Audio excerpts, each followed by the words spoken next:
రాళ్లతోటి కోడిగుడ్లతోటి జరుగుతున్నటువంటి దాడులు ఏవైతే ఉన్నాయో గతంలో కూడా కొన్ని సందర్భాల్లో జరిగాయి, ప్రస్తుతం కూడా జరుగుతూ ఉంది. ప్రస్తుతం ఆంధ్రప్రదేశ్ రాజకీయాల్లో 2 రోజుల కిందట ఏపీ ముఖ్యమంత్రి వైఎస్ఆర్ కాంగ్రెస్ పార్టీ అధినేత వైఎస్ జగన్మోహన్ రెడ్డి మీద జరిగినటువంటి రాళ్ల దాడికి సంబంధించి ప్రతిపక్షాలు అయితే ఘాటుగా స్పందించాయి.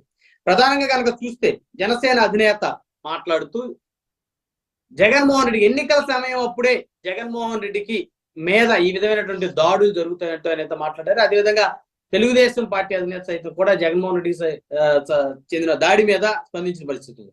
మొత్తానికి కనుక చూస్తే ఇటువంటి దాడులు ఏవైతే ఉన్నాయో ఓటర్లను ఏ విధంగా ప్రభావితం చేస్తాయి అంటే సానుభూతి ఏమన్నా వచ్చేటువంటి అవకాశం ఉంది. అయ్యో పాపం ఈ అధినేత మీద దాడి జరిగింది, ఈయన చాలా నిజాయితీగా ప్రజలకు సేవ చేశారు, సో అయినప్పటికీ కూడా ఈయన మీద దాడి జరిగినటువంటి పరిస్థితి ఉందని. అయితే ఇప్పుడు అధికార పార్టీ మాత్రం ప్రతిపక్షానికి సంబంధించినటువంటి అధినేతలే కావాలని దగ్గరుండి మరీ దాడులు చేయించారని చెప్పేసి ప్రజల్లో ప్రచారం పెద్ద ఎత్తున చేస్తుంది. ఎక్కడా కూడా ఏ రాజకీయ పార్టీ అధినేత కూడా ఇంకో రాజకీయ పార్టీ అధినేత మీద దాడి చేయించేటువంటి పరిస్థితి ఉండదు. మహా అయితే అధికారంలోకి వచ్చిన తర్వాత కేసులు బనాయించేటువంటి పరిస్థితులు ఏదైనా ఉండే అవకాశం ఉంటుంది. అంతేగాని లక్షలాది మంది జనం మధ్య ఉండి రాళ్ల దాడి చేసేటువంటి సాహసం ఎవరు కూడా చేసేటువంటి పరిస్థితి ఉంది. బహుశా మతి స్థిమితం లేని వాళ్ళు చేస్తారు, లేకపోతే పబ్లిసిటీ కోరుకునే వాళ్ళు చేస్తారు, లేకపోతే ఒక పెద్ద స్థాయి నాయకుడి మీద రాయో చెప్పు కర్ర ఇచ్చడం వల్ల పబ్లిక్ లో హైలైట్ అవుదాం అనేటువంటి వాళ్ళు చేసేటువంటి పరిస్థితి ఉంది. కానీ ఒక ముఖ్యమంత్రి మీద నిజంగా రాళ్ల దాడి జరగటం అనేది ఖచ్చితంగా అది బాధాకరం, దాన్ని అందరూ కూడా ఖండించాల్సినటువంటి అంశం. అయితే ప్రతిపక్ష నేతలు మాట్లాడిన దానికి ఆంధ్రప్రదేశ్ రాష్ట్ర ప్రభుత్వ సలహాదారుడు సజ్జల రామకృష్ణారెడ్డి ఘాటుగా స్పందించారు. ఎవరైనా కావాలని దాడులు చేయించుకుంటారా, పవన్ కళ్యాణ్ కావాలని ఏమైనా కత్తితో పొడిపించుకుంటారా అనేటువంటి వ్యాఖ్యలు చేశారు. మొత్తానికి చూస్తే ఈ దాడులకు సంబంధించి అయితే జగన్మోహన్ రెడ్డి గారి మీద దాడి జరిగిన తర్వాత జనసేన అధినేత మీద రాళ్ళు విస్తున్న పరిస్థితి ఉంది, తెలుగుదేశం అధినేత మీద రాళ్ళు విస్తున్న పరిస్థితి ఉంది. లక్కీగా వాళ్ళకేం తగిలినటువంటి పరిస్థితి ఏం కాదు. సో మొత్తానికి చూస్తే రాజకీయ రంగంలో ఈ దాడులు అనేది ప్రజల్లో ఏ మేరకు ఇంపాక్ట్ చూపుతాయనేటువంటి అంశాలు చర్చిద్దాం. ఇదే వాళ్ళకి హాట్ టాపిక్ లో మనతో పాల్గొనడం కోసం పెద్దిరెడ్డి రవికిరణ్ గారు భారతీయ జనతా పార్టీ రాష్ట్ర అధికార ప్రతినిధి మనతో జూమ్ కాల్ అందుబాటులో ఉన్నారు.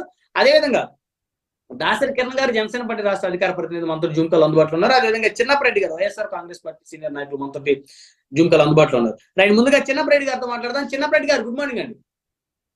Good morning sir.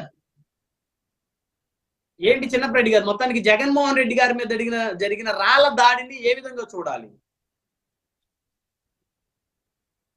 అందరూ ప్యానల్ సభ్యులందరూ కూడా గుడ్ మార్నింగ్. ఈరోజు జగన్మోహన్ రెడ్డి గారికి రాళ్ల దాడి జరిగితే ఈ రాళ్ల దాడి అంతా కూడా జగన్మోహన్ రెడ్డి గారే చేపించుకున్నారని చెప్పేటటువంటి కుసంస్కార హీనులు మన ఆంధ్రప్రదేశ్ ప్రతిపక్ష నేతలు కావటం చాలా దౌర్భాగ్యం ఇది. ఎందుకంటే జగన్మోహన్ రెడ్డి గారు విజయవాడ నడిబొడ్డులో అంబేద్కర్ గారి స్టాచ్యూ కట్టడం అనేది అక్కడ ఉన్నటువంటి కొన్ని సామాజిక వర్గాలకు కానీ అక్కడ ఉన్నటువంటి తెలుగుదేశం నాయకులు జనసేన నాయకులకి ఇష్టం లేదు. దాన్ని చేసినందుకు కక్షపూరితంగా చంద్రబాబు నాయుడు గారు జనసేన వాళ్ళు రెచ్చగొట్టి చేసినటువంటి వాతావరణాన్ని మనం చూసాం. అలాగే జగన్మోహన్ రెడ్డి గారు ఆ బ్రిడ్జి మీద నుంచి వస్తా ఉంటే ఆ వచ్చే జనాన్ని ఆ విజయవాడలో నడిబొడ్డులో రాజధానికి సంబంధించినటువంటి ప్రాంతంలో అంతమంది జనాన్ని వచ్చేదాన్ని చూసి కన్నుగొట్టి ఈ ప్రతిపక్షాలు దాడి చేపించినటువంటి పరిస్థితి. వీటన్నిటినీ కూడా ప్రజలు దగ్గరికి వెళ్ళి ప్రజల మధ్యలో ప్రజలని మనం ఓటు అడగాల్సినటువంటి సందర్భంలో కొన్ని ర్యాలీలు జరుగుతాయి, కొన్ని బస్సు యాత్రలు జరుగుతాయి, కొన్ని ప్రజల్ని అడగడానికి పాదయాత్రలు జరుగుతాయి. అలాంటి ప్రజల మధ్య ఉండే నాయకుడిని ఈ రకంగా దాడి చేసి ఒక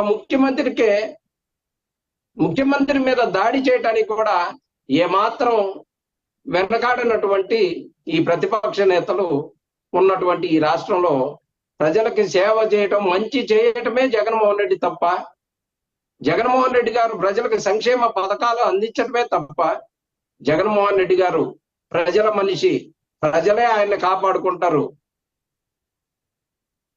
ప్రజలే ముఖ్యమంత్రి.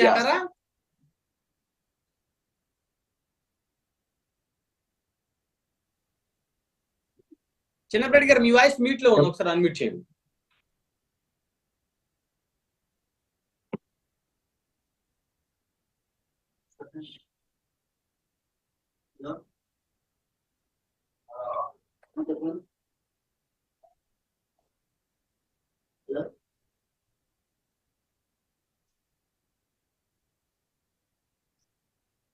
హలో, యా చిన్నప్పటి గారు. యా చెప్పండి సార్. నాగబాబు గారు నాగబాబు గారు సోషల్ మీడియాలో పోస్ట్ చేశారు, కూటమి కనుక అధికారంలోకి వస్తే జగన్మోహన్ రెడ్డి గారి మీద రాయి విసిరినటువంటి వ్యక్తిని ఎవరైతే ఉన్నారో అతను పట్టుకొని శిక్షిస్తామని. దాని మీద మరి మీ స్పందన ఏంటి సార్?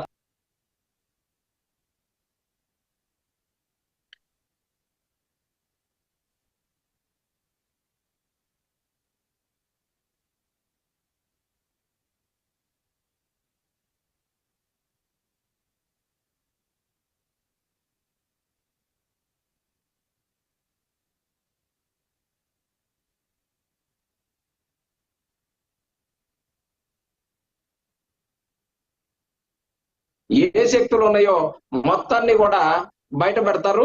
ఎటువంటి పరిస్థితుల్లో కూడా ఇది వదిలిపెట్టే ప్రశ్నే లేదు. చాలా ప్రెస్టీజియస్ గా పోలీసులు విచారణ చేసి దానికి సంబంధించిన వారందరినీ కూడా బయటికి తీస్తారని చెప్పేసి మేము నమ్ముతున్నాం.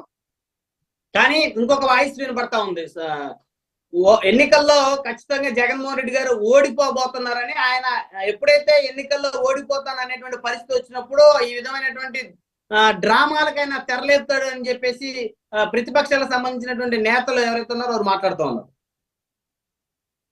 సార్ ఆయన ప్రజల మనిషి సార్, ఆయన సినిమా యాక్టర్ కాదు. డూపు పెట్టేసి ఫైట్లు చేయటానికో లేకపోతే ఫైట్లు చేయించుకోవటానికో ఆయన ప్రజల మనిషి. ప్రజల మధ్య ఉండి 151 సీట్లు గెలుచుకున్నటువంటి ఒక ముఖ్యమంత్రి ప్రజలకి ఎలాంటి ఆ స్థాయిలో ప్రజలకి సేవ చేస్తే మనం చిరకాలం ప్రజల్లో ఉంటామని చెప్పేసి ఈ రోజు 2,50,000 కోట్ల రూపాయల ప్రజలకి డిపిటి ద్వారా పంపిణీ చేసి ప్రజల మనసులో చూరగొన్నటువంటి గొప్ప నేత సార్ ఆయన. ఆయన ఈ రాళ్ళు వేయించుకోవటం, చెప్పులు వేయించుకోవటం, సానుభూతి పొందటం మాకు అవసరమే ఉంది సార్. ప్రజలకి సంక్షేమం చేశాం, సంక్షేర్గా ఓటు అడుగుతాం, ప్రజలు మమ్మల్ని దీవిస్తారు. ఖచ్చితంగా మళ్ళీ జగన్మోహన్ రెడ్డి గారు ముఖ్యమంత్రి అవుతారు. దానికోసం మేము ఈ కుట్ర కుతంత్రాలు ఇవన్నీ చంద్రబాబు నాయుడు గారికి అలవాటు. లేకపోతేనేమో పవన్ కళ్యాణ్కి ఆ సినిమాల్లో డూపులు పెట్టించుకొని కొద్దిగా బ్లడ్ అంటించుకొని లేకపోతే ఇది చేసేటటువంటి. సార్ తలకాయకి అంత పెద్ద గాయం అయితే మినిమం కట్టసీగా మాట్లాడాల్సినటువంటి మాటలు కూడా ఏదో గులకరాయి తగిలిందని. ఏం సార్ ఆయన ఒక ముఖ్యమంత్రి సార్, ఒక గులకరాయి తగిలిందా లేకపోతే ఇంకోటి తగిలిందా అనేది కాదు, ఎంత దెబ్బ తగిలింది సార్. అది దాదాపు 3 గుట్లు పడేటటువంటి పరిస్థితి కల్పించినటువంటి ఆ రాయి అని అంటారా, ఆ రాయి దాటి మళ్ళీ వెల్లంపల్లి గారికి కన్నుపోయేది సార్.